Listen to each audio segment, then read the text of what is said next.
deadly confrontation between federal immigration agents and a civilian has ignited outrage, protests, and a political firestorm in Minneapolis.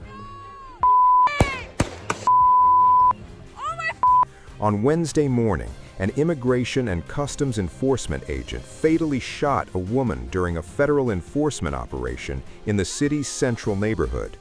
The Department of Homeland Security confirmed the shooting, saying the agent acted after facing an immediate threat to life. According to DHS officials, ICE and Homeland Security investigations agents were conducting enforcement and fraud-related operations when their vehicle became stuck in snow due to severe weather conditions. As officers attempted to push the vehicle free, a woman in a nearby car allegedly drove toward them, attempting to ram or run over federal agents. DHS spokesperson Tricia McLaughlin said the officer fired defensive shots, describing the woman as part of a group of rioters. The woman, a U.S. citizen, later died from her injuries. Authorities have not released her name or the identity of the ICE officer involved. Homeland Security Secretary Kristi Noem went further, labeling the incident an act of domestic terrorism, blaming what she described as escalating hostility toward federal agents, fueled by sanctuary city policies and political rhetoric. You asked about a shooting that we just had in Minneapolis, Minnesota. It was an act of domestic terrorism.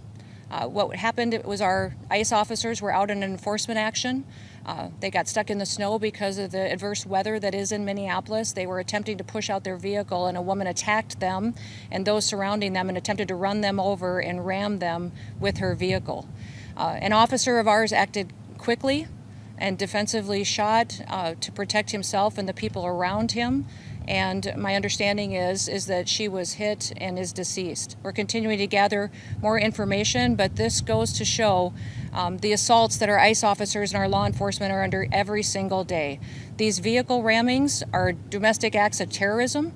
We're working with the Department of Justice to prosecute them as such.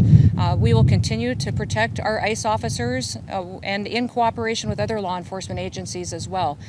But local officials paint a starkly different picture.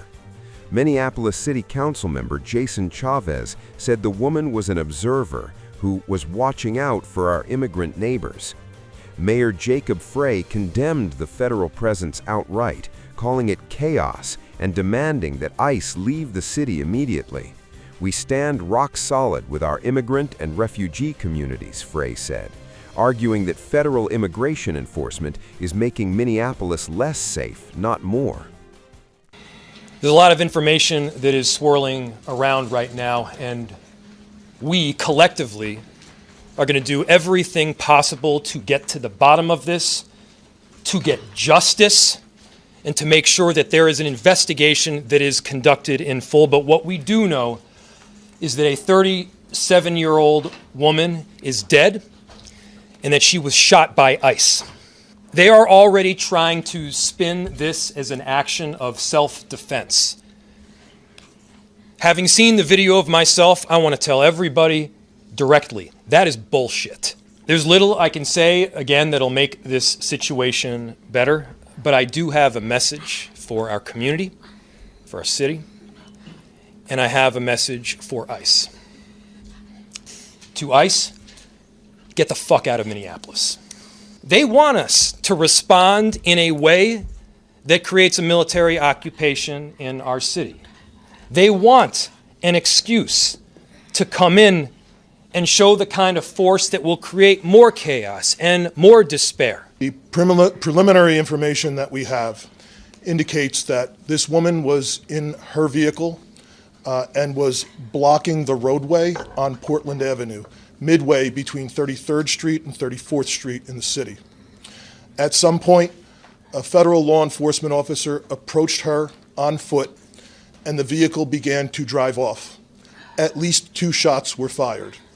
The vehicle then crashed on the side of the roadway. After news of the shocking incident, Omar said, "ICE must stop terrorizing our communities and leave our city." Minnesota Governor Tim Walz said his office is gathering information and urged residents to remain calm, but calm was in short supply. Protesters quickly gathered at the scene, shouting at federal agents, throwing snowballs, and in some cases being pepper sprayed by law enforcement. The Minneapolis Police Department confirmed the area remains an active crime scene. Videos circulating on social media, though not independently verified, appear to show a burgundy SUV, federal vehicles approaching, and an agent firing through the driver's window before the car crashes into a nearby pole. The incident comes amid a massive surge in federal enforcement in the Twin Cities. As per ABC News, up to 2,000 ICE and HSI agents could be deployed to the Minneapolis area, with a focus on immigration enforcement and alleged fraud involving Somali-run childcare centers. Secretary Noem herself was on the ground in Minneapolis just one day earlier. As investigations continue, Minneapolis finds itself at the center of a national debate over immigration enforcement, protest, and the deadly consequences when federal power collides with local resistance.